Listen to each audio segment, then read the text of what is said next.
ئێمە گروپێکین گروپی ژنانمان پێڵن گروپی شاخەوانی کە جوان لەگەڵ گروپی چاکبوانی نەخۆشخانەی هیوە. ئەمڕۆ بەرنمەیەکی تایبەتمان کردووە بەو داوا بەرنمەیەکی تایبەتە بۆ ژنان و بۆ کچانی شاری بڵین هەموو کوردستان کە بەڕاستی بێنە دەرەوە لە ناو ماڵا بەسە دانیشتن.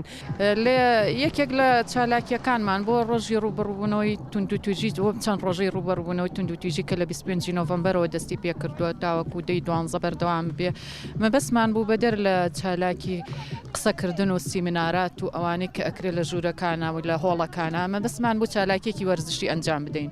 ئێمە وەکو خۆمان وەکو یەکێتی شاخەوانی سلێمانی وەکو گروپی سنتەری وەرزشی کار دەکەین و بەردەوام وەرزش دەکەین. ئیتر پێم خۆش بوو کە بێمە ناو منتەقەی ئەقلیمی کوردستان حەزم کرد بە شاخەکان ئێریشە تەجربە بکەم.